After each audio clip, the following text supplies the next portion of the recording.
প্রিয় দর্শক, US news online dot com এর অন্যতম আয়োজন ইউএস নিউজ অনলাইন জার্নালে আপনাদের স্বাগত জানাচ্ছি। আমি শাখাওয়াত হোসেন সেলিম। আজ ইউএস নিউজ অনলাইন জার্নালে 897তম পর্ব। এরপর বিষয় বাংলাদেশের এই সময়ের বাংলাদেশ এবং প্রবাসীদের করণীয় এবং আহ, বাংলাদেশের সর্বশেষ বিষয় নিয়ে আমরা জানবো আমাদের অতিথিদের কাছে। আজ এই বিষয়ে কথা বলবার জন্য অতিথি হিসেবে রয়েছেন যুক্তরাষ্ট্র প্রবাসী বিশিষ্ট সাংবাদিক বুদ্ধিজীবী সৈয়দ মোহাম্মদুল্লাহ, বিশিষ্ট সিপিএ সংস্কৃতি কর্মী শ্রাবণী সিং এবং লেখক, সাংবাদিক, মানবাধিকার কর্মী রওশনক। আপনাদের সবাইকে স্বাগত। তো আজকের স্বাগত। আজকে বিষয় নিয়ে প্রথমে শুরু করবেন রওশনক। আপনি আহ, যদি বিষয়টা আপনি এই বাংলাদেশে যে সার্বিক পরিস্থিতি, বর্তমানে যে অবস্থা, বা অন্তর্বর্তীকালীন সরকার দায়িত্ব নিয়েছে এবং আর আগের বিষয়গুলো আপনি বিভিন্নভাবে সক্রিয় ছিলেন, আপনি শুরু করবেন রওশনক। আপনাকে সালাম এবং শুভেচ্ছা। আপনারা যারা আমাদেরকে দেখছেন, আমি মনে হয় এই প্রোগ্রামে খুব একটা আসেনি। আপনাদের সবাইকে শুভেচ্ছা। ইউএস নিউজ জার্নালে এই সাক্ষাৎকার অনুষ্ঠানে আপনাদেরকে শুভেচ্ছা জানাচ্ছি, দর্শকবৃন্দ, আপনাদের সবাইকে।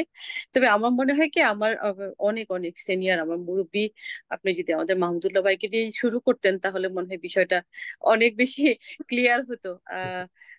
আমি তো মনে করি যে আমি এই এই প্রজন্মের লেখক, বা এই প্রজন্মে আমার সাথে আমার লেখালেখি বা যতটুকু জানি এদেরকে নিয়ে, কিন্তু আমরা শিখেছি যতটুকু, ততটুকু হচ্ছে এই যে মাহমুদুল্লাহ ভাইদের হাত ধরে শেখা বা ওনাদেরকে ফলো করে আমরা এগিয়ে আসছি। আর কিছুটা ওনারা যেভাবে গুছিয়ে বা পরিপূর্ণ সুন্দর সাবলীল ভাষায় ওনারা যেভাবে কথা বলতে পারেন, আমরা ওভাবে পারি না। আমাদের কথাগুলো হয় খুবই শর্ট, মানে শর্ট এবং একদম টু দ্য পয়েন্ট আমরা কথা বলতে পছন্দ করি। আহ আপনারা জানেন এই এই ঘটনার সূত্রপাত কোথা থেকে, কেন এই ঘটনার জন্ম? আমার মনে হয় এগুলা আমরা এখন বলে আমরা সময়টা নষ্ট করতে চাই না। পুরা পৃথিবী ব্যাপী বাংলাদেশি যারা আছেন, আমি এখন শুধু বাংলাদেশি বলবো না, সারা বিশ্বের মানুষই এখন জেনে গেছে আমাদের দেশে কি হয়েছিল। আমার কলিগরা জিজ্ঞেস করে যে, রওশন, তোমার এই সারা পত্রিকাগুলোতে বাংলাদেশ বাংলাদেশ নিয়ে কথা বলছে, যে তোমাদের সরকার পালিয়ে গেছে, কি ঘটনা বলো তো। তা আমি তাদেরকে প্রতিদিন ডিসক্রাইব করি যে কেন কি জন্য হয়েছে, এখন সবাই জানে। তো আমরা জানি এই বিগত 15 বছরে একজন স্বৈর শাসকের আন্ডারে আমাদের বাংলাদেশ ছিল। সেটাকে এখন এই মুহূর্তে আমরা স্বৈর শাসক যদি বর্ণনা দেই, সেটাও মানে কম হয়ে যাবে। আমরা বলবো যে একজন একজন রক্তপিচাস ডাইনির আন্ডারে আমরা অনেক দুর্ভাগ্য জাতি হিসেবে এই 15 বছর ছিলাম। আর তার আগেও আমরা স্বৈর শাসকের আন্ডারে ছিলাম। আমাদের দেশের বয়স যদিও 54 বছর বয়স, কিন্তু আমরা বেশ কয়েকটা স্বৈর শাসক আমরা পার করেছি, কিন্তু এই অবস্থায় আসেনি কখনো। আজকে এতটাই খারাপ অবস্থা ছিল যে আমরা আনঅফিসিয়ালি 1700-র উপরে আমাদের স্টুডেন্ট, আমরা আমাদের নিরপরাধ সন্তানদেরকে হত্যা করা হয়েছে। তারপরে আপনার একদম কম করে হলো 20,000-এর উপরে হাসপাতালে এখনো মানে জটিল জটিল অবস্থার মধ্যে আপনার গুলি খেয়ে স্টুডেন্টরা হতাহত হয়ে আছেন। স্টুডেন্ট আছেন, পথচারী আছেন, একদম নিরপরাধ মানুষজন আছেন যারা কিছুই জানতেন না কেন, এখনো হয়তো বা অনেকেই মানে সামলে উঠতে পারেননি যে আমি কেন গুলি খেলাম। তো এই হচ্ছে আমাদের ছাত্র আন্দোলনের এবং স্বৈর শাসকের এক অবস্থা, যিনি শেষ পর্যন্ত দেশ ছেড়ে মানে পালাতে বাধ্য হয়েছেন। উনি পালিয়ে গেছেন, স্বেচ্ছায় তো যাননি, আপনারা সবাই ইতিমধ্যে জানেন উনি কিভাবে গেছেন। উনি যাওয়ার আগ মুহূর্তে উনি বলে গেছেন যে সেনাবাহিনীকে ধমক দিয়েছেন, তুই তুকারি করেছেন যে তোরা পারতেছিস না কেন, পুলিশ তো পারতেছে। তো পুলিশও শেষ পর্যন্ত বলছে যে আমরা আর পারতেছি না। জনরোষের, জন অভ্যুত্থানের মাধ্যমে ওনাকে বিদায় বিদায় করতে, পালিয়ে যেতে বাংলাদেশের মানুষ বাধ্য করেছে। তো এই 15 বছরের শাসন আমরা কেমন ছিল, তার জন্য আসলে এই অল্প সময়ে এই প্রোগ্রামে এসে বর্ণনা করা, কাউকে বুঝিয়ে বলা সম্ভব না। আপনারা যদি এখন টিভি চ্যানেল খুলেন, শুধু আমি বলবো না যে বাংলাদেশের টিভি চ্যানেল, যে কোনো দেশের টিভি চ্যানেল খুললেই আপনারা দেখতে পাবেন আহ আপনার আয়নাঘর, শেখ হাসিনার স্বৈর শাসকের টর্চার সেল, আপনার থানাগুলোতে টর্চার সেল, ডিবি অফিসে টর্চার সেল, এইসব আছে। ছাত্রলীগের অফিসগুলোতে টর্চার সেল আছে আছে। তো এই টর্চার সেল গুলো আমরা যখন এই বিদেশে থেকে আমরা যখন বলেছি, যখন আপনার নেত্র নিউজ আয়নাঘর তৈরি করলো, তখন পৃথিবীব্যাপী সবাই বলেছে যে এরা মিথ্যাবাদী, গুজব ছড়ায়। তো সেই একটা টর্চার সেল তখন আমরা সন্ধান পেয়েছিল, আমরা পেয়েছিলাম মানে আমার তাসনিম খলিল ভাই পেয়েছিলেন। তো আমরা এখন দেখছি যে আরো আরো আছে, আরো অনেক টর্চার সেল শেখ হাসিনা তৈরি করেছে। তো আহ মানে এসবের বর্ণনা দেওয়ার ভাষা বা ধিক্কার জানানোর মতো ভাষা আমার মুখে আর নাই। কারণ এই বিগত জুন মাস থেকে শুরু করে এত বেশি কথা বলেছি যে এখন মনে হয় যেন গলার আমার ভাষা শুকিয়ে গেছে, হারিয়ে গেছে, গলার শক্তি হারিয়ে গেছে। আপনি আমাকে দেখেছেন বিভিন্ন জায়গায় প্রোটেস্ট করতে, কথা বলতে। তো একজন প্রবাসী হিসাবে শুধু না, আমি একজন বাংলাদেশী হিসাবে আমার দায়িত্ব ছিল সন্তানদের পাশে দাঁড়ানো। আমরা দাঁড়িয়েছি এবং আমরা শেষ পর্যন্ত স্বাধীন হয়েছি, আমরা স্বাধীনতা পেয়েছি। আমরা এখন বলছি যে একটা বিপ্লব বিপ্লব ঘটিয়ে আমরা স্বাধীনতা পেয়েছি। এখন দেখবার বিষয়, আপনি দেখেছেন আজকে নতুন সরকার গঠন হয়েছে, অত্যন্ত জনপ্রিয়, ও সারা বিশ্বব্যাপী জনপ্রিয় আমাদের ডক্টর মোহাম্মদ ইউনূসের হাতে আমাদের বাংলাদেশের সন্তানেরা বাংলাদেশকে সঁপে দিয়েছে।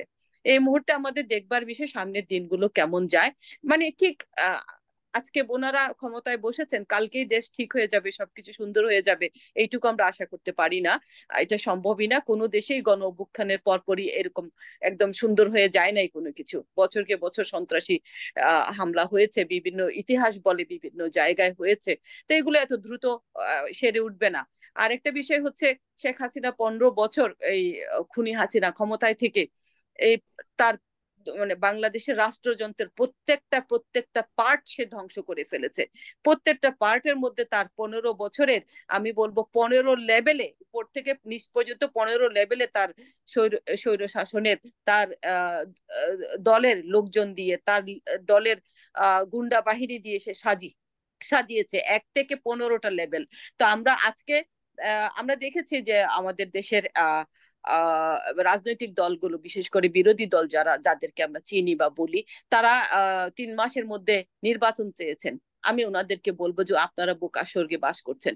একটা সরকার উঠে আপনার 3 মাসের মধ্যে এই খুনি হাসিনার এই 15 বছরের 15 লেভেলের এই সন্ত্রাসী সংগঠনকে, সন্ত্রাসী ব্যবস্থাকে এই সাজিয়ে নতুন করে নির্বাচন আপনাদের হাতে তুলে দিবে এবং আপনারা নাচতে নাচতে ক্ষমতায় চলে আসবেন, এই ধরনের আশা করাটা বোকামি হবে। দেশকে সংস্কার করতে হবে, রাষ্ট্রকে সংস্কার করতে হবে এবং ওনাদের হাতকে শক্তিশালী করতে হবে, ওনাদেরকে সময় দিতে হবে। আমরা দেখেছি কত সময় লাগতে পারে মনে করেন? আমি মনে করি মিনিমাম 2 বছর সময় লাগবে। এটা খুবই কম হবে, 2 বছর সময়ও কম হবে। আমরা যদি দেশকে ভালোবেসে থাকি, আমরা যদি আপনার এটা বলা যায় যে এটা সংবিধানের বাইরে, তাই না?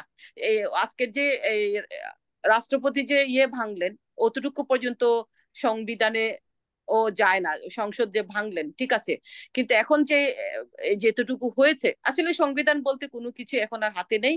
এই সংবিধানও নতুন করে রচনা করতে হবে।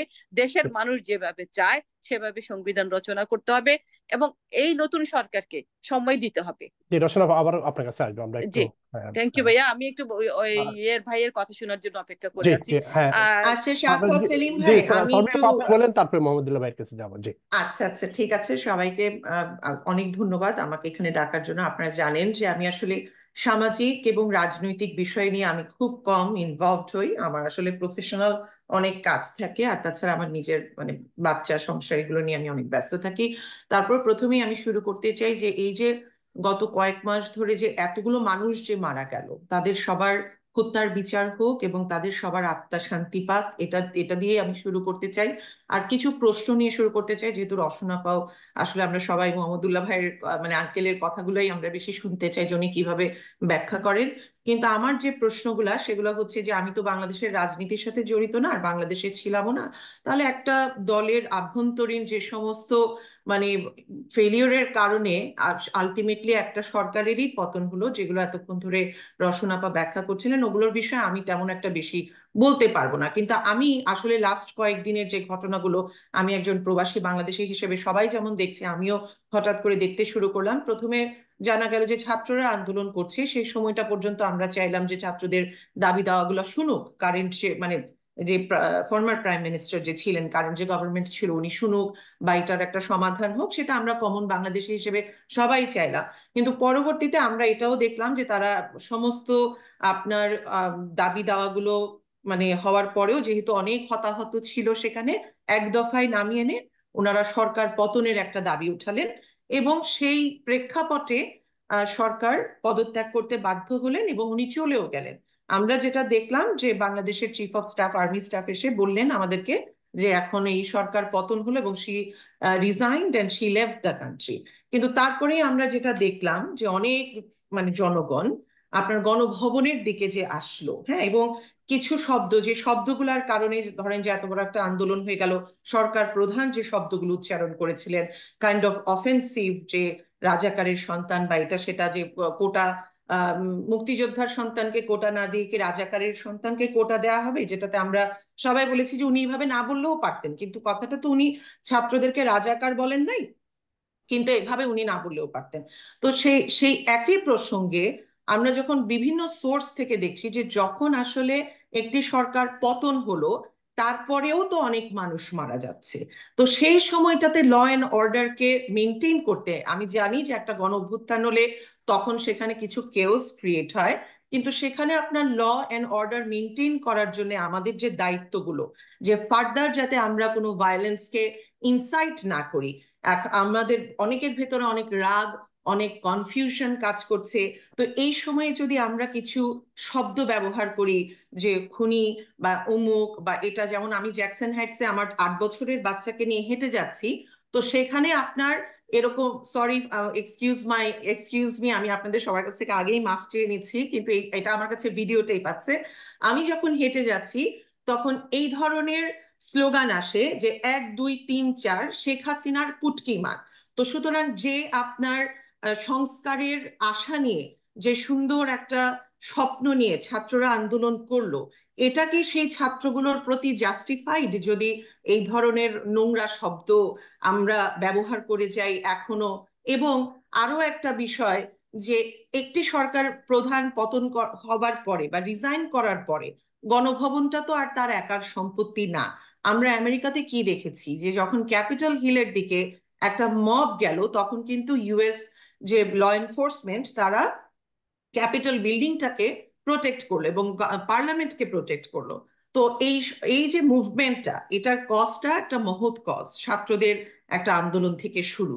তো এই মহৎ কজের শেষটা এমন করে কেন হবে যে এখানে একজন সরকার প্রধান উনি পদত্যাগ করে চলে গেলেন, এবং সেই চলে যাওয়ার পরে আপনার তার অন্তর্বাস, আমিও যদি এখন বলি যে আমার ট্যাক্সের টাকায় হোয়াইট হাউস, তো আমার অনেক সমস্যা থাকতেই পারে একটা কারেন্ট গভর্নমেন্টের কারণে, অথবা মনে করেন যে ডোনাল্ড ট্রাম্প যখন পতন হলো, বা বাইডেন যখন আপনার স্টেপ ডাউন করলো যে সে আর ইলেকশন করবে না, এখন আমি যদি রেগে গিয়ে আমারও কিছু বন্ধু বান্ধব বা আমারও কিছু যারা সমর্থক, সবাই আমরা গিয়ে যদি we storm the capital building, এবং আমরা যদি কোনো এক্স প্রেসিডেন্টের বা এক্স প্রেসিডেন্টের ওয়াইফের ড্রয়ার নিয়ে, শ্রীলঙ্কা করলো বলেই যে আমাদেরকে করতে হবে এমন তো কোনো কথা না। যে বঙ্গবন্ধু আপনার বীরাঙ্গনাদের, আপনার রেপড ভিকটিমদেরকে, রেপড ওমেনদেরকে বীরাঙ্গনার মর্যাদা দিয়েছিলেন, সেই বঙ্গবন্ধুর মেয়ে এতদিন ধরে আপনার সরকার চালালো এবং তার পতন হলো, এবং তাকে যদি আইনের আওতায় আনতে হয়, সেটাও আনতে হবে একটা under a due process of law. যে সমস্যাগুলোর কারণে এই আন্দোলনটা, যে এখানে কোনো আইনের বিচার হয় না, যাকে খুশি তাকে ধরে নিয়ে যাওয়া হয়, বাক স্বাধীনতার কোনো ব্যাপার নাই, তাহলে সেই জিনিসগুলা কেন এখন হবে যে যখন একটা সরকার প্রধান চলে গেল, তখন কিন্তু সেখান থেকে ব্রা বের করে, অন্তর্বাস বের করে সেগুলো পোস্টিং করা হচ্ছে, দেশের কোনো ল অ্যান্ড অর্ডার নাই।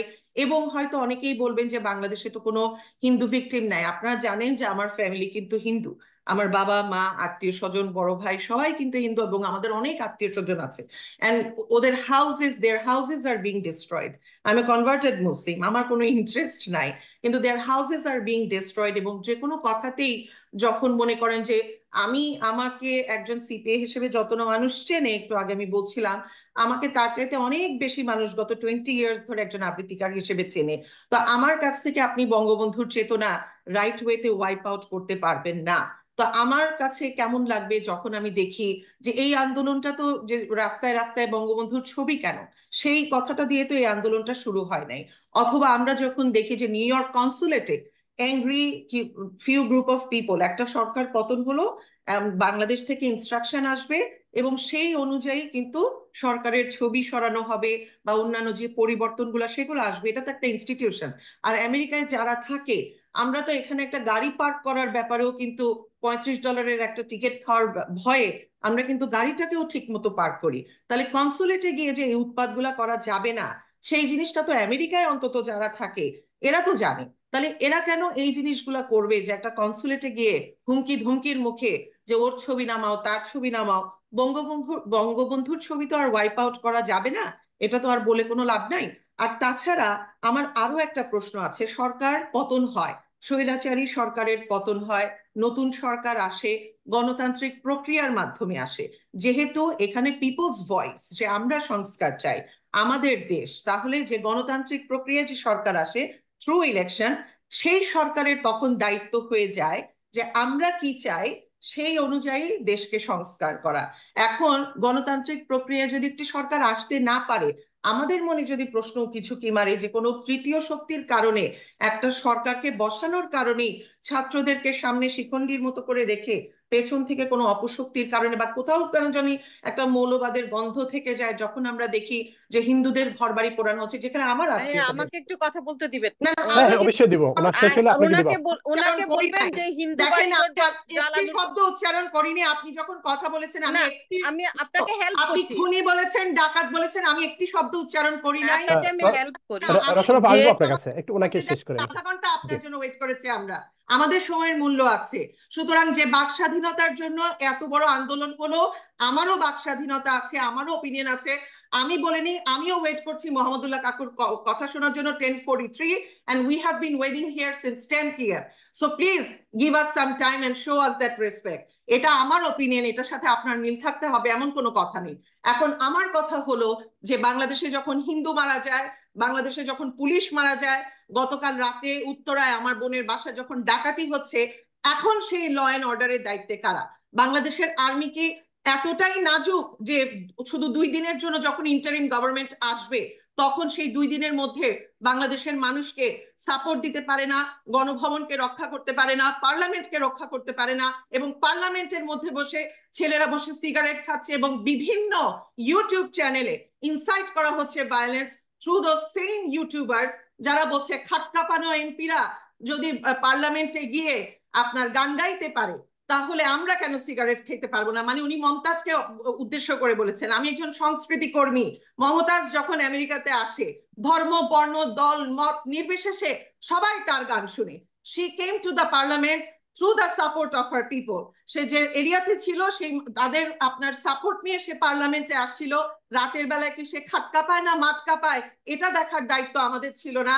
তার জনগণ তাকে ভোট দিয়ে এনেছে, এখন তারপরে আবার সেই ইলেকশনে হেরেও গেছে।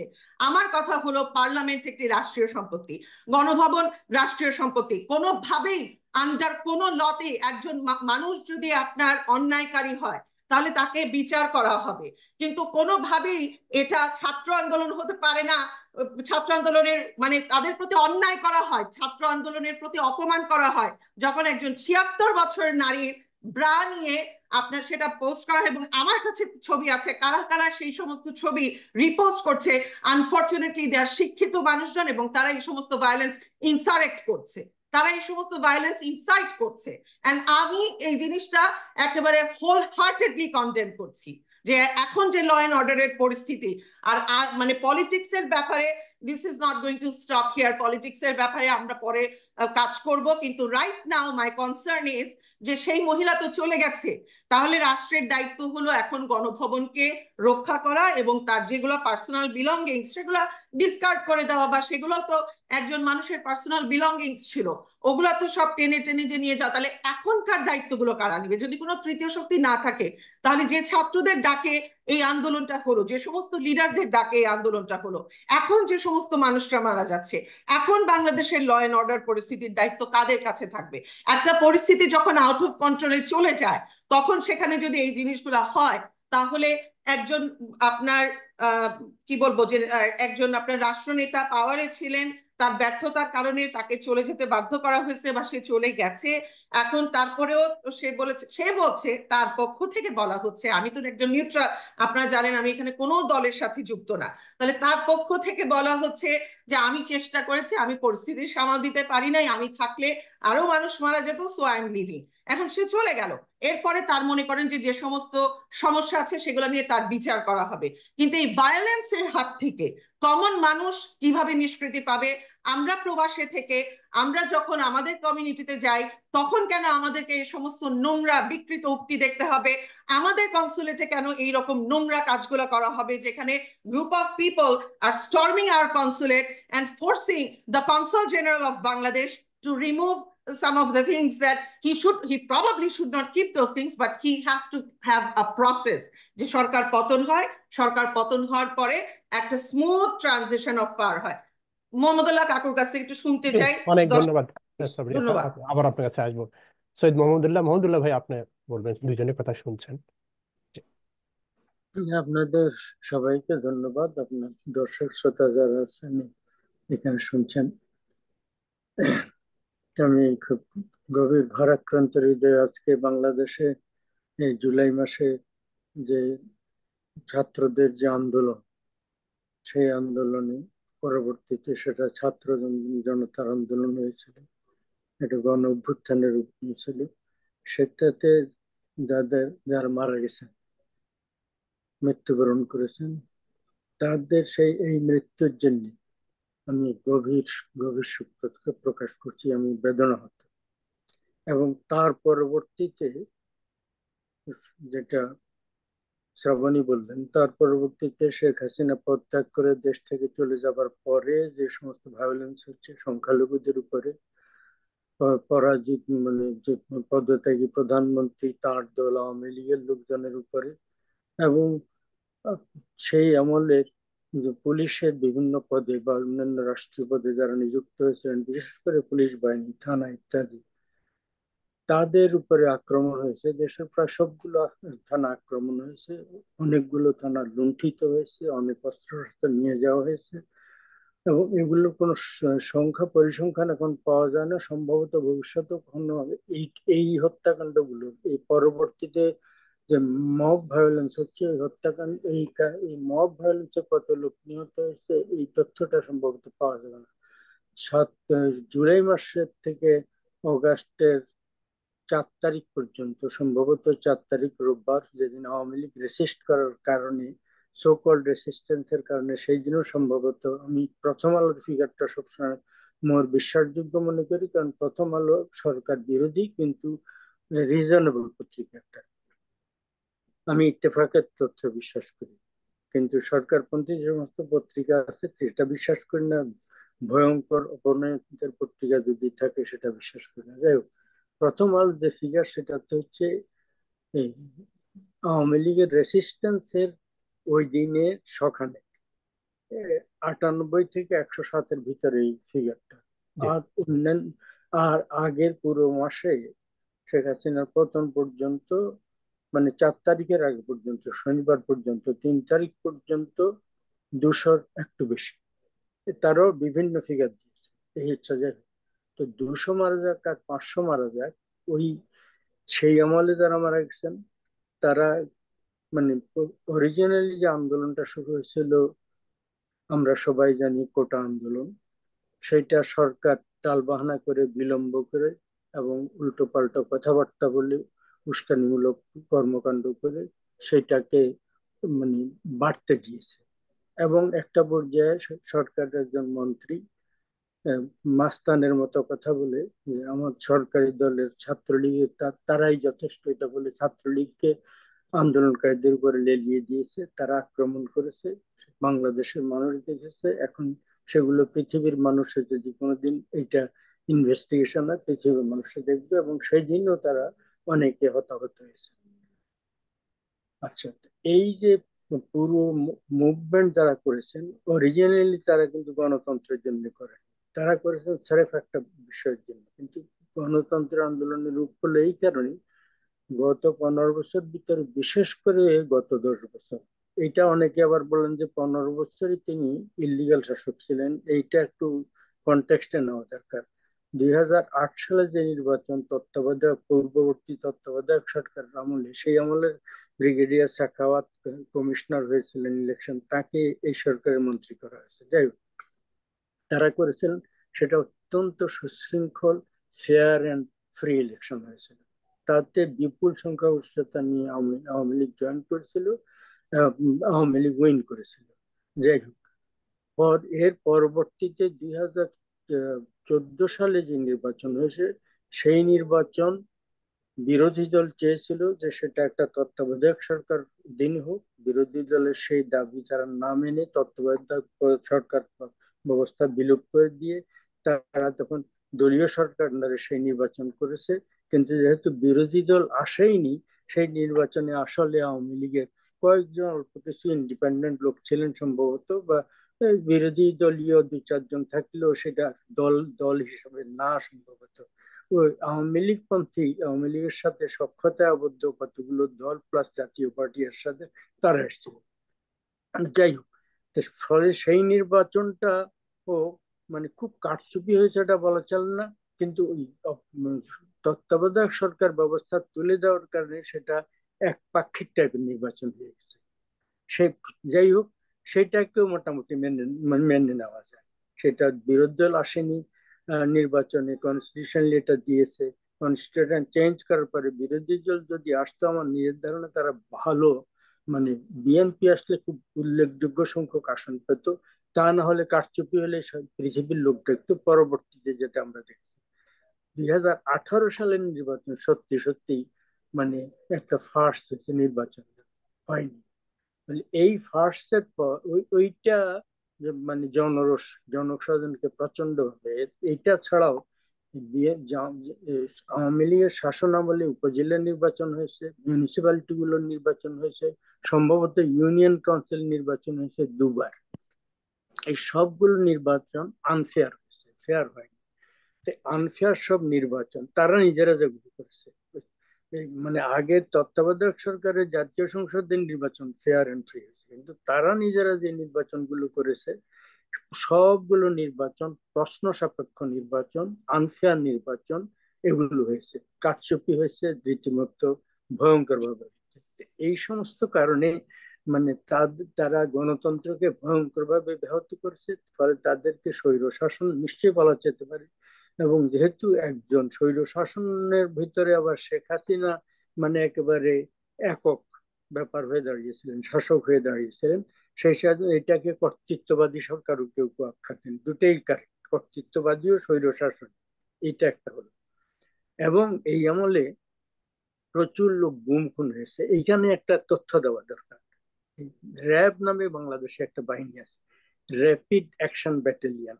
এইটা বেগম জিয়া, খালেদা জিয়া দ্বিতীয় আমলে 7 সালে যে আমল শেষ হয়েছে, ওই আমলে 2005 থেকে 7 সাল তিনি তৈরি করেছেন। এবং এইটা একটা ইল্লিগাল বাহিনী করা হয়েছিল। তিনি যখন করেছেন, সেখানে জামাত ইসলামী, ইসলামের নামের গঠিত পার্টি তার দলের সঙ্গে ছিল, কোয়ালিশনে ছিল, তাদের 2 জন মন্ত্রী ছিল। ইসলামী দৃষ্টিতে বিবেচনা করে সেই র্যাবরা তখন কি করেছে, তাদের তখনকার প্রেস নোট গুলা দেখবেন, র্যাব অমুক জায়গায় একটা অপারেশনে গেছে, সেখানে মানে কিছু মানে ইয়ে খারাপ লোক, ব্যাকওয়ার্ডস অথবা মানে দস্যুরা অথবা এই এই ধরনের লোকরা তারা সেখানে ছিল। গোপন সূত্র খবর পেয়ে তারা সেখানে তার যাওয়ার পরে ওরা গুলি শুরু করেছে। র্যাব তখন তাদের কাছে পাল্টা গুলি করছে, ওরা মারা গেছে। এই same press news, exact same news, খালি স্থান কাল এই জায়গাটা বদল করে 5 বছর তারা ইস্যু করেছে। এইটা এই যে একটা ইলিগাল বাহিনী সরকার গঠন করলো, সেটা তখন অনেক লোককে খুন করেছে। যাদের খুন করেছে তাদের অনেকের ব্যাপারে বলা হতে পারে তারা চোর, ডাকাত, দস্যু, খুনি ইত্যাদি হতে পারে। সম্ভবত এই অন্য রাজনৈতিক ব্যাপার চাইতে সম্ভবত সে আমলে যারা মারা গেছে রাজনৈতিক শত্রুতা খুব কম হয়েছে, ওই ধরনের আউটলরা মারা গেছে। এটা যদি ধরেও নেওয়া যায়, পৃথিবীর কোন দেশে কোন আইনে ইসলাম, ওরা ওই দল বিএনপি হচ্ছে ইসলাম পছন্দ, পাকিস্তানের মুসলিম লীগের মতো। আর জামাত ইসলামী ইসলাম, এই ইসলামওয়ালাদের বিশেষ করে জামাত ইসলামীকে তো এই প্রশ্ন করাই যেতে পারে, মানে ইসলামী শাস্ত্র মতো তাদের তো দোজখ ছাড়া কোনো গত্যন্তর নেই, এটা আমরা বলা উচিত না। কারণ কে কোথায় যাবে সেটা গড ডিজার্ভ করবে। বিনা বিচারে কাউকে কখনো হত্যা কে কে বিচার করেছে? তাদেরকে যে খুন করে ফেলা হয়েছে, এই যে কয়েকশো লোককে সেই বিচার, এইটা একটা হয়েছে। সেই আমলে এই যে রওশন হক অত্যন্ত কঠোর কর্কশ ভাষায় যেভাবে আক্রমণ করে শেখ হাসিনা সম্পর্কে বললেন, এগুলো ভদ্রভাবেও একই কথা বলা যায়। আমি ভদ্রভাবেই তাকে কর্তৃত্ববাদী স্বৈরশাসক বলছি, গালমন্দ না করেও আমরা সম্পর্কে বিরূপ কথা বলতে পারি। বেগম জিয়ার আমলে কি হয়েছে?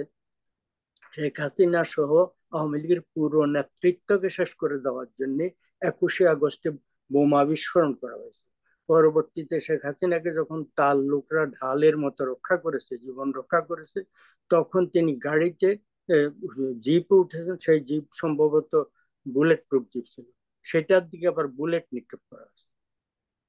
এইভাবে করা হয়েছে। এরপর তারা চলে যাওয়ার পরে বহু লোক সেখানে হতাহত হয়েছে, 22 জন বা 25 জন বা 27 জন এইরকম ফিগার নিহতের, আর শত শত লোক সেদিন আহত হয়েছে।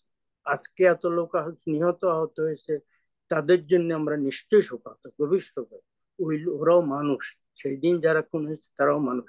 তাদেরকে কারা মেরেছিল? তাদেরকে মানে অনেক সময় খুনের সার্কামস্টেন্সিয়াল এভিডেন্স থাকে। সার্কামস্টেন্সিয়াল এভিডেন্সটা কি?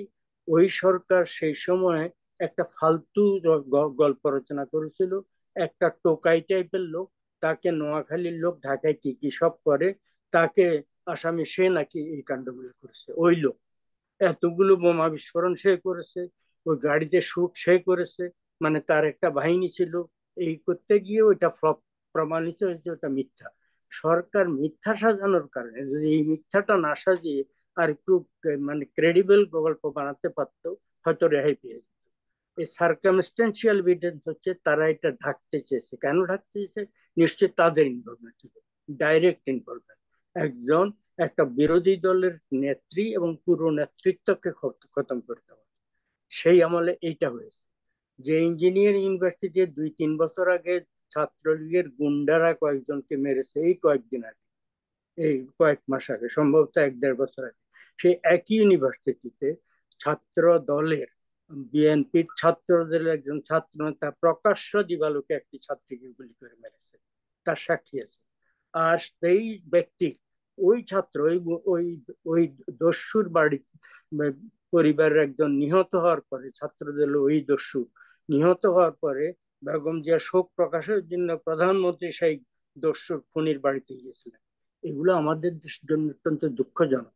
কিন্তু তারপরও আমি বেগম জিয়াকে বেগম জিয়া বলছি, আমি অভদ্র ভাষায় তার সম্পর্কে বলছি না। তিনি দুবার আমাদের দেশের প্রধানমন্ত্রী ছিলেন, প্রয়াত একজন, মানে আমাদের সামরিক বাহিনীর একজন লিডার, মুক্তিযুদ্ধের একজন বিশিষ্ট সেক্টর কমান্ডার, এবং পরবর্তীতে যে প্রক্রিয়া হোক উনি দেশের শাসক হয়েছিলেন। এদের কারো সম্পর্কে মানে আমি অভদ্র ভাষায় কথা বলতে পক্ষপাতী না। এক, এবং এই যে নির্বাচন প্রথা নিয়ে, প্রহসন নিয়ে আমরা কথা বলছি, প্রথম সবচেয়ে বড় প্রহসন বাংলাদেশের নির্বাচনী ইতিহাসে হয়েছিল যে মেজর জিয়া যখন নিজেকে প্রেসিডেন্ট করার জন্য হানা ভোট আয়োজন করেছেন। সে হানা ভোট একটা টোটাল 100% প্রহসন। সেখানে শতকরা 90-95 ভাগ ভোট পড়েছে, যা পড়েছে তার 90-95 ওনার বাক্সে পড়ে গেছে। ভাইয়া নতুন কিছু বলেন, পুরানো না, পিছনের নতুন দিকে না, আমরা যেতে আপনি, চাই না, নতুন কিছু না বলেন। এটা বলতে হবে এই কারণে। তারপরে সেখান থেকে বিএনপি কিভাবে হলো? বিএনপি গঠন হলো কিভাবে? একজন নেতা রাষ্ট্র মানে রাষ্ট্র ক্ষমতা দখল করা অবস্থায় তিনি রাষ্ট্রীয় ক্ষমতা ইউজ করে তিনি একটা দল করেছেন, একটা দলের অন্যান্য শাখাগুলো করেছেন। তারপরে জেনারেল এরশাদ এসে এক্স্যাক্টলি সেই কারণে করেছেন। ফলে আমরা যদি অতীত সম্পর্কে কোনো শাসক সম্পর্কে এই ধরনের কথা বলতে চাই, তাহলে পার্সপেক্টিভে নিতে হবে। আমি কেবল একটা চোখ দেখবো, আমি শ্রাবণীকে দেখবো অপরাধ করেছে, কিন্তু আমি এই আপনি রওশন হক যখন কথা বলবেন, সৈয়দ মোহাম্মদুল্লাহর অপরাধটা তিনি গোপন রাখবেন, পক্ষপাতিত্ব করবেন, এটা হতে পারে না।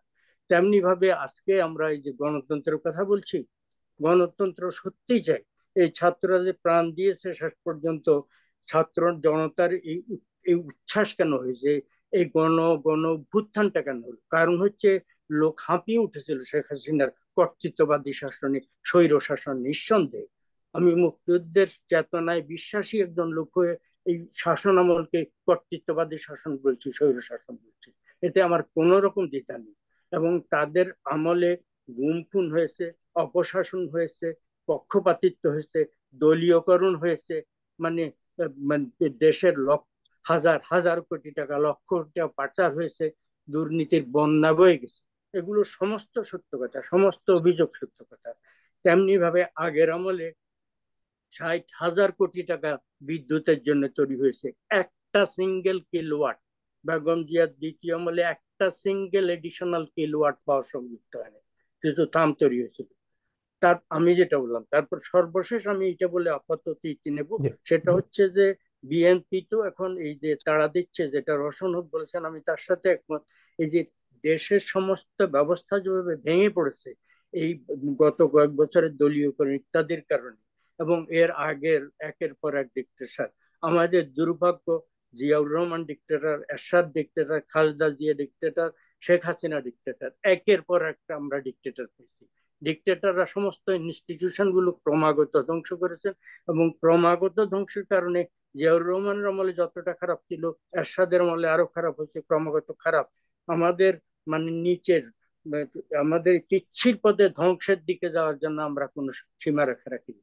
ফলে দেশের এই ধরনের, এটা শেষ করতে হলে ইনস্টিটিউশন গুলো মোটামুটি ভাবে একটা সহনীয় পর্যায়ে নিতে গেলে, দেশের এখন ভয়ঙ্কর অর্থনীতির যে অবস্থা, এইটাকে মোটামুটি সহনীয় পর্যায়ে নিতে গেলে রওশন হক যে সাজেশন দিয়েছেন বা মত প্রকাশ করেছেন, আমি তার সাথে একমত। কমপক্ষে 2 বছর দরকার, কিন্তু আবার 2 বছরের বেশিও তারা থাকা উচিত না।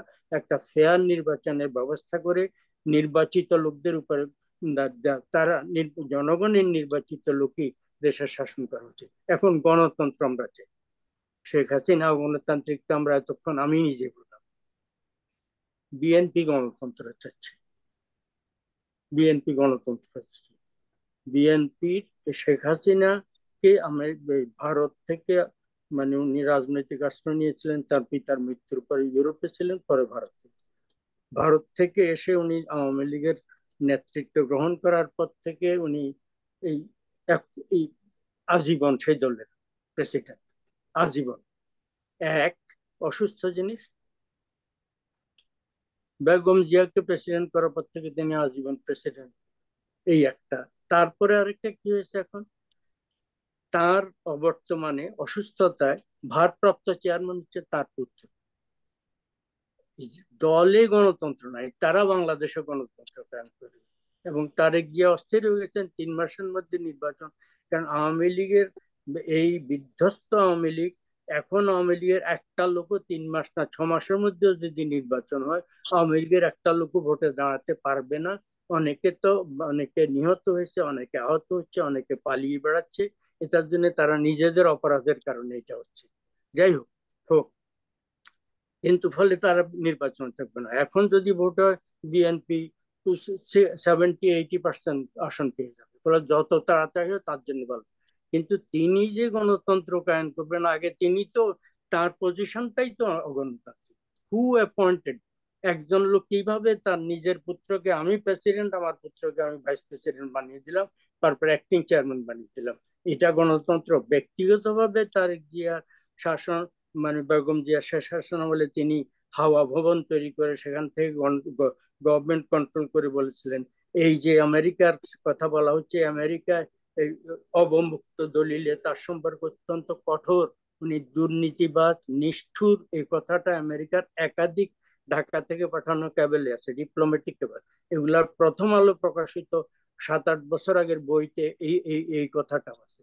ফলে তার সম্পর্কে আমার কোনো বক্তব্য নাই, ব্যক্তিগতভাবে তার সাথে আমার কোনো পরিচয় নেই। এবং সম্প্রতি যখন ছাত্রদের আন্দোলন হয়, দ্বিতীয় সপ্তাহে শুরুতে, তখন ছাত্রদের আন্দোলন কোটার ভিতরে সীমাবদ্ধ ছিল। তিনি খুনি যেটা রওশন হক ব্যবহার করেছেন, ওই ভাষায় শেখ হাসিনাকে তুই তুকারি করে খুনি ভাষায় বলেছেন। এর আগে বহু বছর পর্যন্ত তিনি বাংলাদেশ রাষ্ট্রের স্থপতি শেখ মুজিবুর রহমান সম্পর্কে অবমাননাকর মন্তব্য করেছেন লন্ডনে বসে বসে। যাই হোক, এই অবস্থা। আর আরো কিছু কথা যে শ্রাবণী বলেছেন সেটা উল্লেখ করা উচিত এই কারণে যে গণভবন রাষ্ট্রীয় সম্পত্তি, পার্লামেন্ট ভবন আমাদের মানে গণতন্ত্রের গণতন্ত্রের পীঠস্থান, আমাদের একটা মানে অত্যন্ত পবিত্র স্থান। এগুলো রাষ্ট্রীয় স্থাপনা, এগুলাকে যেভাবে অবমাননা করা হয়েছে, গণভবন ধ্বংস করা হয়েছে, ওই ওই ভবনটা অবমাননা করা হয়েছে। এবং বাংলাদেশ রাষ্ট্র স্থপতি অনলি যারা বাংলাদেশের মুক্তিযুদ্ধের বিরোধী, বাংলাদেশের স্বাধীনতার বিরোধী, তারা নানাভাবে নিজেদেরকে গা ঢাকা দেওয়ার জন্য না আবরণ ঢাকতে পারে, তারা শেখ মুজিবুর রহমান বঙ্গবন্ধু বলুন না বলুন, তিনি বাংলাদেশের স্থপতি, বাংলাদেশের দীর্ঘ আন্দোলন সংগ্রাম করে বাঙালি জাতিকে প্রস্তুত করে একটা ভোটে নিরঙ্কুশ সংখ্যাগুটা দুটো ছাড়া 167-র মধ্যে 65টা বা 69-র মধ্যে 67টা 100 আসন জয় করে তিনি বাংলাদেশকে ওই দ্বার প্রান্তে নিয়ে গেছেন। তার ফলে তিনি বাংলাদেশ রাষ্ট্র স্থাপতি। তার বাসভবন আক্রমণ করে ধ্বংস করে দেওয়া হয়েছে এবং পৃথিবীর বিভিন্ন জায়গায়, যেটা মানে শ্রাবণী উল্লেখ করলেন, কনসুলেট ভবনে যে তার ছবি নামিয়ে নামিয়ে ফেলতে বাধ্য করা হচ্ছে, তার সম্পর্কে অত্যন্ত অবমাননাকর ভাবে কথা বলা হচ্ছে। কারো সম্পর্কে অবমাননাকর কথা বলা, এটা আমার নিজের দৈন্যের প্রকাশ, আমার নিজের অশোভন মানে শিক্ষা দীক্ষার প্রকাশ, আমার দৈন্যের প্রকাশ। ফলে আমি অত্যন্ত কঠোর কথা, আমি শেখ হাসিনা সম্পর্কে কম কঠোর কথা বলছি না, আবারও বলছি তিনি স্বৈর শাসক ছিলেন, তিনি কর্তৃত্ববাদী শাসক ছিলেন। তার আমলে দুর্নীতি হয়েছে, লুটতরাজ হয়েছে, দলবাজি হয়েছে, তার আমলে গুম হয়েছে, খুন হয়েছে, অনেক অপরাধ হয়েছে এবং তার বিচার হওয়া উচিত এবং আগের আমলের গুলোর বিচার হওয়া উচিত। ফলে এইটার ব্যাপারে আমার কোনো কার্পণ্য নেই, কিন্তু আমি তার সম্পর্কে গালমন্দ করে কথা বললে কথাটা স্ট্রং হবে, এটা আমি বিশ্বাস করি না। ফলে যারা শেখ হাসিনার পতনে বা ওই কর্তৃত্ববাদী অপশাসনের পতনে খুশি হয়েছেন, খুশি হওয়া সঙ্গত আছে, কিন্তু এই এবং গণতন্ত্র যদি ঠিক হয়, ভালো হয়, সেটারও দরকার আছে। এবং আমি অন্তত আশা করব এই অন্তর্বর্তীকালীন সরকার বছর দুয়েক টাইম পেয়ে দেশের ইনস্টিটিউশন গুলা, অর্থনীতি গুলা এবং এই ল অ্যান্ড অর্ডারকে মোটামুটি ঠিক করে, যারা অপরাধ এই জুলাই মাসে যে সরকারি অপরাধ থেকে সরকারি হাসিনা আমলে যে অপরাধ, পরবর্তী আমলে যে সমস্ত দস্যুবৃত্তি হচ্ছে, এগুলো সবগুলো তারা নিশ্চয় তদন্ত করার চেষ্টা করবেন। তবে আমি ধন্যবাদ দেব তত্ত্বাবধায়ক সরকারের এবং নেতাদেরকে, এবং এট দি সেম টাইম যে ছাত্ররা যে আন্দোলন করছে তাদের নেতাদেরকে, তারা এই সমস্ত এই যে যারা দস্যুবৃত্তি করছে, যারা অপরাধ করছে, তাদেরকে কঠোর হুঁশিয়ারি উচ্চারণ করেছেন, তার বিরুদ্ধে তাদেরকে সতর্ক করে দিয়েছেন এবং নিজেরা অনেকখানে মানে আইন শৃঙ্খলা রক্ষার জন্য নিজেরা রাস্তায় ছেলেরা ঝাড়ু দিচ্ছে, রাস্তা পরিষ্কার করছে, বিভিন্ন জায়গায় আপনার পার্লামেন্ট ভবনকে কিছু পরিচ্ছন্ন করার চেষ্টা করছে, তারপর ট্রাফিকের দায়িত্ব পালন করছে। এগুলো অত্যন্ত সুলক্ষণ, ভালো লক্ষণ। আমরা আশা করব আমাদের দেশ, এত কষ্টের অর্জিত দেশ, এত রক্ত সংগ্রামের অর্জিত দেশ, এবং এইবারে এই ছাত্রদের এত এত মানে সংগ্রামের পরে এই যে অর্জন, এটা বৃথায় যাবে না। আবার আমরা আরেকটা দল, আরেকটা এমন কোন মানে সিস্টেমে পড়বো না যাদের অতীতের রেকর্ড ভালো না, আওয়ামী লীগের রেকর্ড যেন ভালো না, অন্য দলের রেকর্ড ভালো না। ফলে আমরা আশা করব এইসব ইতিহাস থেকে শিক্ষা নিয়ে ভবিষ্যতের যারা ক্ষমতা আসবেন, অন্তত তারা গণতান্ত্রিক আচরণ করবেন। বাংলাদেশ বারবার স্বৈর শাসনের আবর্তে মানে সময় কাটাতে থাকবে, এই ধ্বংসলীলা তারা দেখতেই থাকবে। কখনো মানে একমাত্র খালেদা জিয়ার প্রথম আমল থেকে দ্বিতীয় আমল এবং শেখ হাসিনার প্রথম আমল থেকে দ্বিতীয় আমল ছাড়া বাংলাদেশের ইতিহাসে এতই দুর্ভাগ্য, এই পর্যন্ত আর কোনো মানে লিগালি শান্তিপূর্ণ ক্ষমতা হস্তান্তর হয়নি। আবার ভবিষ্যতে যেন সেই রকম হয়, এইটা আমি আশা করব। এবং আরেকটা শেষ আশা প্রকাশ করে পরবর্তীতে কথা বলার সুযোগ হলে বলবো, আমি ব্যক্তিগতভাবে কোন ক্রিয়েটিভ ওয়েতে তত্ত্বাবধায়ক সরকার ব্যবস্থা গতবার যেটা ছিল সেইটা ম্যানিপুলেট করার একটা সুযোগ ছিল, কারণ বেগম জিয়া তার পক্ষে কাজ করবেন বিবেচনা করে একজন ব্যক্তিকে তত্ত্বাবধায়ক সরকার চিফ করার জন্য বিচারপতিদের মানে মেয়াদ পর্যন্ত চেঞ্জ করে দিয়েছিলেন, বাড়িয়ে দিয়েছিলেন, যাতে করে সেই ব্যক্তি চিফ জাস্টিস ছিলেন, তিনি অবসর গ্রহণ করলে তিনি সর্বশেষ অবসরপ্রাপ্ত প্রধান বিচারপতি থাকেন, যাতে তিনি তত্ত্বাবধায়ক সরকার করেন। ওগুলা ম্যানিপুলেট করার সম্ভাবনা কমানোর জন্য পাকিস্তান বাংলাদেশকে ফলো করে একটা চমৎকার ব্যবস্থা করেছে। সেখানে মানে পার্লামেন্টারি যে অপোজিশন আছে, মূল অপোজিশন তারা আর সরকারি দল তিনটা তিনটা করে নাম সাজেস্ট করে। এই যে তিনটার ভিতরে এই যে কোনো তিন অপোনেন্ট এই ছজনের মধ্যে দুই পক্ষ যেটাকে গ্রহণ করে, একটাকে রিজেক্ট করলো, আরেকটাকে ছজন মধ্যে একজন গ্রহণ করে। এইটা একটা ভালো বা ক্রিয়েটিভ ব্যবস্থা, বা আরো কোনো ক্রিয়েটিভ ব্যবস্থা বের করে তত্ত্বাবধায়ক সরকার পুনরুদ্ধার করা উচিত বলে আমি মনে করি। কারণ আমাদের দেশের পরিস্থিতিতে এই সমস্ত যে আমাদের অগণতান্ত্রিক আবহে সৃষ্ট এই সমস্ত দল, এরা অতি শীঘ্র নিজেরা ফেয়ার ইলেকশন দেবে অন্যান্য ব্রিটিশ পার্লামেন্ট, ইন্ডিয়ান পার্লামেন্টের দৃষ্টান্ত অনুসরণ করে, সেটা আমি আশা করি না। এবং ভারতেও মোদির আমলে সেখানেও মানে এই মোদিরা এই কর্তৃত্ববাদী শাসন যেটা প্রবর্তন করছেন, তাতে এবারে কিছুটা ফেয়ার ইলেকশন হয়েছে, কিন্তু অন্তত 10% অন্তত আনফেয়ার হয়েছে। 90% ফেয়ার হয়েছে, কিন্তু 10% আনফেয়ার হয়েছে। ফলে আমাদের দেশে একটা ক্রিয়েটিভ মানে তত্ত্বাবধায়ক সরকার ব্যবস্থা প্রবর্তন করা উচিত। দেশে গণতন্ত্রকে যদি রক্ষা করতে হয়, আমি মানে আমার বক্তব্য জি, এখানে অনেক শেষ করব। অনেক ধন্যবাদ মাহমুদুল্লাহ ভাই। ধরে শুনেছেন, আপনাদের উভয়কে সকলকে শ্রদ্ধা জানাচ্ছি। জি, অনেক ধন্যবাদ। আমাকে রোশন, যেতে জি হবে, রোশন আপা, জি হ্যাঁ, সাবরিয়া আপা, ভায়োলেন্স যাতে না হয় আমেরিকাতেও, আর যাতে আমরা জি আমাদেরকে যেন ভায়োলেন্স দেখতে না হয়, দেশেও যেন আসবো ল আপনার অ্যান্ড কাছে, আসবো। অর্ডার আমরা একটু থাকে। রোশন আপাকে শুনি। র- আমি আসলে দুঃখিত যে আমি রোশন আপা, আপনাদেরকে রোশন আপা ওই যে একই সাথে বলবেন যে প্রবাসী হিসেবে প্রবাসীদের করণীয়টা আসলে কি এই মুহূর্তে, সেটাও বলবেন। আমরা আমরা এই পর্যায়ে আপনার কথা শুনে আবার মাহমুদুল্লাহ ভাইকে দিয়ে শেষ করবো। সংক্ষেপে আচ্ছা, বলবেন এবার। আমি আসলে প্রথমে দুঃখিত। আমি বুঝতে পারিনি যে আপনারা আমার জন্য অপেক্ষা করেছিলেন। আহ সেটার জন্য আমি দুঃখ প্রকাশ করছি, কারণ আমার এখানে টেকনিক্যাল সাপোর্ট আমি পাচ্ছিলাম না, কেন জানি। আমি একটু ওগুলো বুঝিও কম, সে কারণে আমি দুঃখ প্রকাশ করছি। জি আর আরেকটা কথা বলি, যে আপনি আমাকে যে প্রশ্নটা এখন করলেন যে প্রবাসী হিসেবে আমাদের কর্তব্য কি, প্রবাসী কেন হতে হবে, একজন বাংলাদেশী হিসেবে, একজন মানুষ হিসেবে আমাদের কার কি কর্তব্য, সেটা আমরা নিজেরাই খুঁজে বের করবো। ভায়োলেন্স আমরা কেউ চাই না, তবে যুগে যুগে যখন এরকম দুর্ঘটনা ঘটে, কোনো দেশে সরকার পালিয়ে যায়, তখন এই ধরনের ছিচকে চোর এই সেই যেগুলো শ্রাবণী উল্লেখ করলেন, এগুলো হয়ে থাকে। এগুলা এক দুই দিন হয়েছে, কিন্তু এখন আর হচ্ছে না। তবে এই যে হিন্দু বাড়ি ঘরে এই যে হিন্দু ট্রাম্প, এই সাম্প্রদায়িক ট্রাম্প খেলা, এটা হচ্ছে আমাদের দেশে যারা গণতন্ত্র চায় না, বা যারা গণতন্ত্রে বিশ্বাস করে না, যারা স্বৈর শাসকের এই স্বৈর শাসকের হাতকে শক্ত করে বারবার, স্বৈর শাসকের পক্ষ নিয়ে, সেই পুরানো 71-এ 75-এ ওই 90-তে কি হয়েছিল, পিছন দিকে যারা হাঁটে, শুধু উদাহরণ নিয়ে যারা হাঁটে, এরা হচ্ছে স্বৈর শাসকের হাতকে শক্ত করার লোকজন আমি মনে করি। আমি শ্রাবণীকে ভাবছিলাম যে উনি বুঝি আসলেই কিছু জানেন না এই বাংলাদেশ সম্পর্কে, উনি যেটা শুরুতে বলছিলেন। আমি তো দেখছি যে উনি পুরাই জানেন, কিন্তু জানেন উনি উনি এক পক্ষ জানেন। হাসিনার ব্রানি মানুষ দৌড়াচ্ছে, কেন দৌড়াবে না? হাসিনার কারণে মানুষের কথা বলতে পারে নাই, নিঃশ্বাস ফেলতে পারে নাই, মানুষের ক্ষোভ কি একটা দিন ঝাড়বে না? ওইটা তো ওদেরই ওদেরই গণভবন, ওইটারই নো ওইটা নো নো না, ছি, না এটা কি 100 বার। প্রাচীন এগুলা যুগ? তাহলে মানুষের আমেরিকায় ক্ষোভ, আমি একটা মানুষের অন্যায় করলে ক্ষোভ। আপনার ব্রানি এখন লিসেন, দৌড়াবে মানুষ? ছি, না না লিসেন, এগুলা ছি। মানুষের কাকু ক্ষোভ, আপনি আপনি ছিচি বলেন, এটা করতেই কি পারেন, নোংরা? ছি, এটা ছিচি আপনি করতেই এটা পারেন একেবারে এখানে কমপ্লিট বসে। অশিক্ষিত। আপনি এতক্ষণ বাংলাদেশে আপনাকে থাকেন বোঝালো, নাই, আপনি আপনাদেরকে কেউ বাংলাদেশে বোঝাতে থাকেন পারবে নাই, না। আমার হাসিনা শোষণ পরিবার হিন্দু, সম্পর্কে আমার আপনার কোনো পরিবার হিন্দু। আইডিয়াই নাই। আপনি এখন ভুলে আপনি যাবেন না, কিন্তু আমার আমাকে কথা পরিবার বলতে হিন্দু। জি দিচ্ছেন না, আপনার এই এখন কথাগুলো আপনি আমাকে রেকর্ড কথা হচ্ছে, বলতে আমার দিচ্ছেন না, পরিবার আমি হিন্দু। সরি সাবরিয়া আপা, আসবো বলছি। আপনার কাছে। জি আমরা আপনি ছড়াবেন আমাকে না, কথা বলতে দিচ্ছেন না, মূল্যবাদিতা আমি বলতে ছড়াবেন না। চাচ্ছি কোন আসবো। কন্ডিশনে একজন নারীর ব্রা নিয়ে দৌড়ানো যায় না। নো ওয়ে, শাট আসবো। আপ। নোংরা এই এটা হচ্ছে কথাগুলো বলবেন মানুষের না, ক্ষোভ। আমি অবশ্যই বলছি বলবেন না, না নোংরা কথা। আমি বলছি এটা না যে আমি চরম যায়। প্রতিবাদ করি।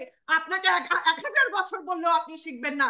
একজন শ্রদ্ধা মানুষ বললো যে আমি সমালোচনা করতে পারি, নোংরামি করতে পারি না, আমার অপরাধ হতে পারে। আপনি দেখেন তো দেখি আমি এখন তো আপনি অপরাধ আমাকে আসবো। করবো কথা বলতে আমেরিকায়, দিচ্ছেন না, আমার সাবরিয়া আপা, আসবো। বিচার হবে। সাবরিয়া আপা, আপনি কথা বলতে জি দিচ্ছেন বলবেন না আপনি। আমাকে। আপনি জি কি ধরনের কথা জি বলছেন সাবরিয়া যে আপা, আসবো একজন আপনার কাছে। নারীর ব্রা দেখানো হবে? কেন দেখানো হবে না? আপনি আরে নিজেকে একটা কারা মেয়ে বলেন? দেখাচ্ছে আপনি দেখেন, কোন আমি এই লেভেলের ছেলে এখন পেলে এখান তারা। থেকে বের হচ্ছি। কাকু এই গোবর খাওয়া সাবরিয়া আপা, আপনি আসবো আপনার বুঝাও কাছে। জি এই মহিলাকে, জি জঘন্য। ছি। আসবো আপনার কাছে, আবার আসবো। জি, না, উনি রওশন আপা। আমার কথাই বুঝতে পারছেন। আমি বলছি না যে এগুলো সাপোর্ট করছি, বলছি যে এগুলা মানুষের ক্ষোভ থেকে মানুষ এগুলো করছে। আমি কখনোই এই এই ধরনের বিষয় সাপোর্ট করি না। এই যে তারা যে যে গণভবনে হামলা করলো বা 32 নম্বরে যে বিভিন্ন জায়গায় যে আগুন টাগুন লাগাই দিল, এগুলো তো আমরা কোনো মতেই সাপোর্ট করি না। আমরা বারবার ছেলেদেরকে শান্ত হওয়ার জন্য বলছি। তবে এগুলো কেন হয়েছে? মানুষের ক্ষোভ থেকে মানুষ একদিন এই কাজগুলো করেছে। এখন দেখেন কত সুন্দর রাস্তাঘাট সব পরিষ্কার, ছেলে মেয়েরা কি সুন্দর করে সবকিছু গুছিয়ে দিল। তো আপনার এত সব রক্ত ঝরবে?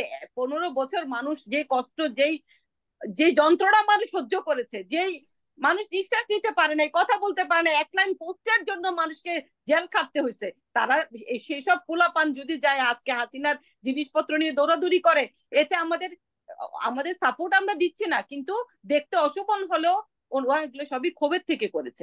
মানুষের ভিতরে যখন ক্ষোভ জন্মানে তখন মানুষ এগুলো করে। তো আমি হাসিনাকে সব সময় খুনি বলে যাব যতদিন বেঁচে থাকবো, এবং আমি আগামী প্রজন্মের কাছে, শুধু আমি না আপনারাও বলবেন, তার বিচার হবে এই দেশে। খুনি হাসিনার এই দেশে বিচার হইতে হবে। আর যারা এই সাম্প্রদায়িক ট্রাম্প খেলেন তাদেরকে বলবো অনুরোধ করে দেশে যান এবং দেখেন আমাদের সন্তানেরা কিভাবে এই মন্দির মসজিদ গির্জা পাহারা দিচ্ছে। তো শুধু ট্রাম্প, এই সাম্প্রদায়িক ট্রাম্প খেললে হবে না, কার্ড খেললে হবে না, আপনাদেরকে লাইনে আসতে হবে। আমরাও বলি না যে এই অমুক আসুক তমুক আসুক, আগে কি ঘটছে এগুলো আবার ঘটুক। পুরানো জিনিসের আমরা পুনরাবৃত্তি একদমই চাই না। আমরা চাই নতুন সরকার গঠন হবে, দেশে গণতন্ত্র আসবে, শান্তি ফিরে আসবে। আর কোনো খুনি তৈরি হবে না, আর কোনো আয়নাঘর তৈরি হবে না, আর ছেলে পেলেরা এমন কিছু করবে না যেটা আমাদের অসম্মান তৈরি করে। তো এইটুকুই জি, আমার জন্য। জি, রওশন আপনারা আপা, ভালো আরেকটা, থাকবেন। রওশন আপা, আরেকটা আপনার যে মোহাম্মদুল্লাহ ভাই যে কথাটা বললেন যে দলের গণতন্ত্র, দলে গণতন্ত্র, অবশ্যই, হ্যাঁ সেই অবশ্যই বিষয়। দলে গণতন্ত্র আসতে হবে। আমার স্বামী কেন ইয়ে ছিল, প্রেসিডেন্ট ছিল, তাই আমি প্রেসিডেন্ট হব, তারপর আমার সন্তান হবে, এগুলো হবে না।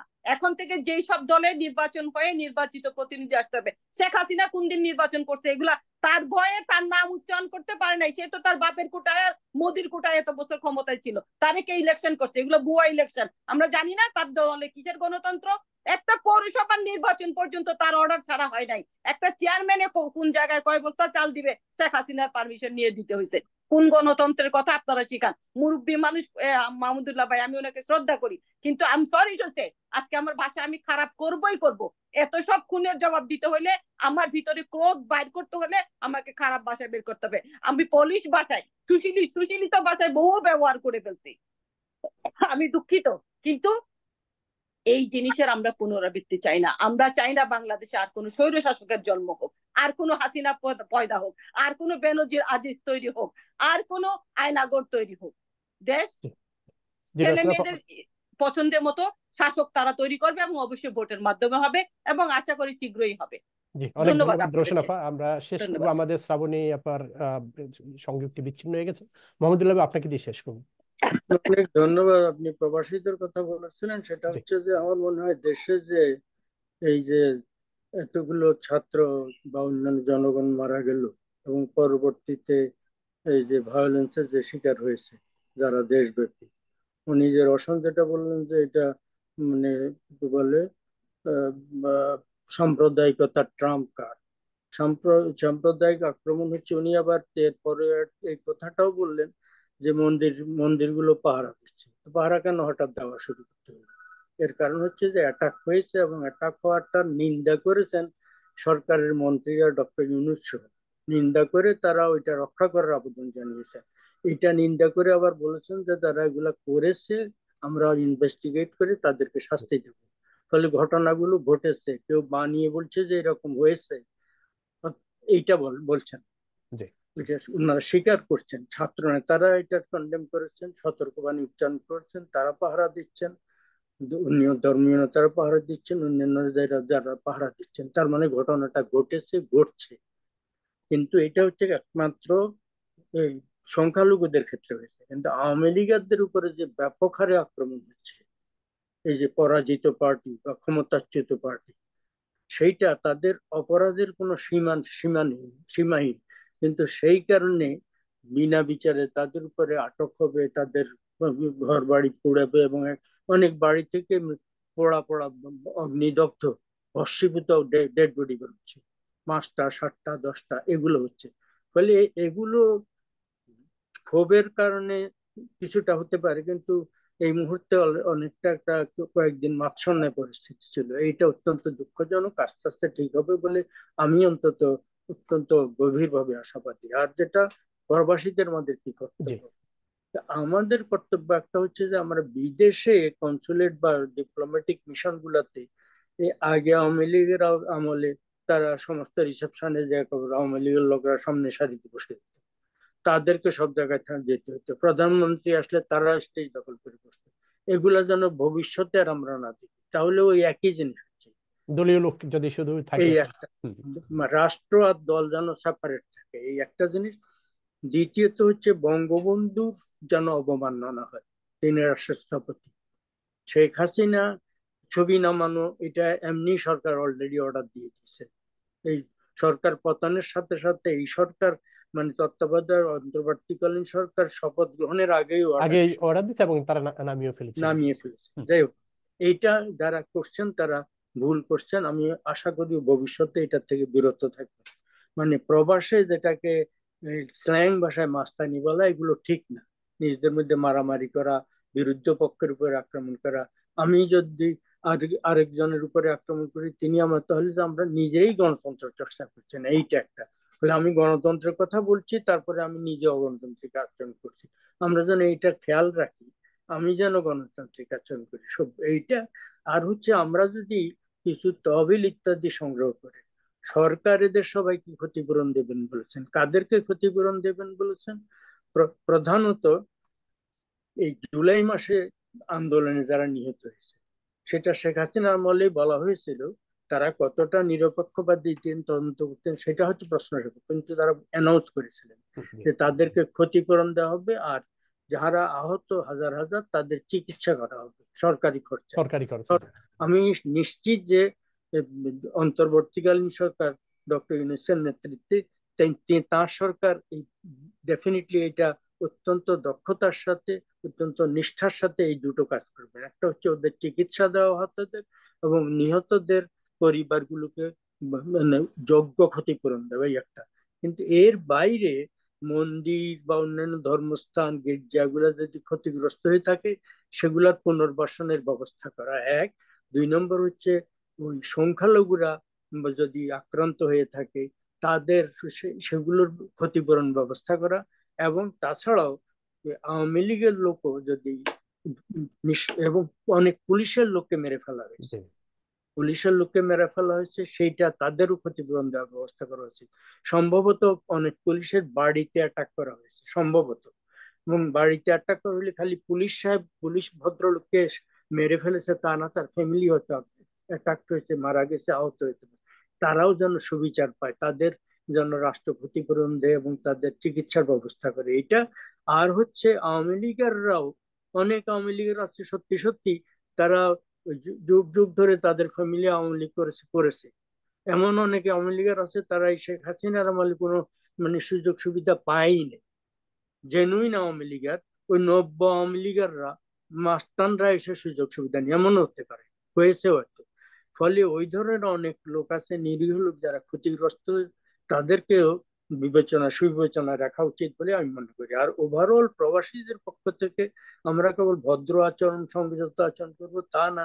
আমরা যদি সম্ভব হয় আমাদের নিজ নিজ এলাকায় যারা ক্ষতিগ্রস্ত হয়েছে, নিজ নিজ এলাকার একটা ছাত্রের লেখাপড়া বিঘ্নিত হয়ে গেছে, জি, এই ইউনিভার্সিটিতে পড়তে গিয়ে আহত হয়েছে, তাই সে নিহত হওয়ার কারণে তার পরিবার, রাষ্ট্র যাই দিক না কেন, আমি যদি টোকেন হিসাবে আমরা এখান থেকে একটা টোটাল প্রবাসীরা, ধরা যাক যুক্তরাষ্ট্র, সমস্ত যুক্তরাষ্ট্র প্রবাসীরা $1 মিলিয়ন যদি তুলবে, জাস্ট $1 মিলিয়ন, হুম, 10 লক্ষ, হিউজ কিছু না। জি, যুক্তরাষ্ট্রে 1/4 মিলিয়ন বাংলাদেশি আছেন, জন প্রতি $4 হলে 1 মিলিয়ন হয়। সবাই তো আর দেবেন না, যারা যারা হুম, দেন। হুম, এই টাকাটা সরকার যদি কোনো একটা স্পেশাল রিলিফ ফান্ড করে, হুম, ফান্ড ছাড়া সরকারকে ট্রেজারিতে দেওয়ার কোনো সিস্টেম থাকবে না। সরকার বা রেড ক্রস, বাংলাদেশের যে রেড ক্রেসেন্ট, রিসেন্ট, জি, রেড ক্রেসেন্ট যদি একটা রিলিফ তহবিল করে মানবতার স্বার্থে, সেটা সংখ্যালঘুদের হোক, জুলাই মাসে যারা নিহত হয়েছেন 4 আগস্ট পর্যন্ত, তাদের জন্য হোক, এবং পরবর্তীকালে যারা ক্ষতিগ্রস্ত হয়েছেন, এদের জন্য একটা রিলিফ ফান্ড করলে, সেই রিলিফ ফান্ডে সরকার তো সরকারটা ব্যয় করবেন। তাহলে দেশের নাগরিকরা, সিটিজেনরা যারা সম্ভব তারা দেবেন। সারা পৃথিবী থেকে বিভিন্ন মানে জায়গা থেকে টাকা আসবে। যুক্তরাষ্ট্র থেকে যদি 1 মিলিয়ন যায়, সারা বিশ্ব থেকে আরো, এবং এই খবর যদি রটানো হয়ে যায় সারা বিশ্বে যে অমুক জায়গায় এটা হচ্ছে, সরকার এটা করেছেন, সরকার পক্ষ থেকে ডক্টর ইউনূস আবেদন জানান, এটা কেবল বাংলাদেশিরা যে টাকা দেবে তা না, হুম, মানে মিলিয়ন মিলিয়ন ডলার প্রবাসীরা তো দেবেনি। আমি মনে করি ডক্টর ইউনূসের যে বিশ্বব্যাপী একটা পরিচিতি আছে, জি আউটস্ট্যান্ডিং, তিনি আবেদন করলে মানে পৃথিবীর বিভিন্ন জায়গা থেকে হয়তো 100 মিলিয়ন ডলার এসে যাবে। এই একটা। আর একটা কথা বলবো, ডক্টর ইউনূসের কে এই শেখ হাসিনা সরকারের অন্যায়ের ভিতরে আর একটা হচ্ছে, ডক্টর ইউনূসের সাথে যে মানে আওয়ামী লীগ পন্থী অনেকে বলবে তার অনেক কনস্পিরেসি হাবি জাবি এগুলো আছে কিনা আমি জানি না, আমি বিশ্বাস করি না। কিন্তু যাই হোক না কেন, সেটা ওনাকে যেভাবে হেনস্থা করা হয়েছে, অপদস্থা করা হয়েছে, বাংলাদেশের এই ধরনের একটা ফেস অফ বাংলাদেশ সারা বিশ্বে একটা অসাধারণ ব্যক্তি, তার জন্য শত শত লোক বিভিন্ন সময়, আউটস্ট্যান্ডিং লোক, বিশ্ব নেতারা মানে বিবৃতি দিয়েছেন। সর্বশেষ একটা বিবৃতি দিয়েছি কয়েকদিন আগে তার জন্য। সেই বিবৃতিতে এটা ইন্টেলেকচুয়ালরা দিয়েছেন। জি এই ইন্টেলেকচুয়ালদের মধ্যে আমি দেখলাম প্রায় 50% হিন্দু নাম, এবং এরা ওই পৃথিবীর অন্যান্য দেশে, ভারতের চাইতে অন্যান্য দেশে শিক্ষকতা করেন, teachers, professors, eminent professors, eminent educators, এরা দিয়েছেন ডক্টর ইউনূসের জন্য। এত কিছুর পরেও শেখ হাসিনা এতবার তার সম্পর্কে এত হেনস্থা করা, এত প্রচার করলে তার প্রতি প্রচন্ড বিচার করা হয়েছে। আমি মনে করব, আশা করব, তিনি হৃদয়ের বদান্যতায়, ব্যক্তিগত ক্ষোভের কারণে সে ব্যাপারে কোনো নিয়ে বিচক্ষণ একজন ব্যক্তি হিসেবে রাষ্ট্র শাসন করবেন, ফেয়ার রাষ্ট্র শাসন করবেন, এইটা আমি অন্তত তার থেকে আশা করব। কারণ তার এই শাসনকালের কার্যকলাপ দ্বারা তার জীবন শেষ পর্যন্ত, তার অতীতের কার্যকলাপের কারণে তিনি নোবেল প্রাইজ পেয়েছেন, বিশ্বব্যাপী নানা অ্যাওয়ার্ড পেয়েছেন, সম্মানিত হয়েছেন।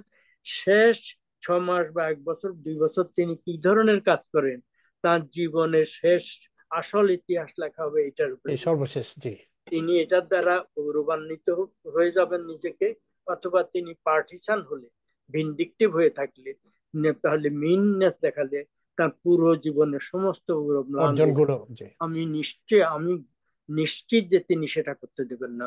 তার হৃদয়ের ঔদার্য দ্বারা তিনি বাংলাদেশে একটি সুষ্ঠু গণতান্ত্রিক প্রক্রিয়ার সূচনা করার ভিত্তি রচনা করে দেবেন, এটা আমার অত্যন্ত আশা।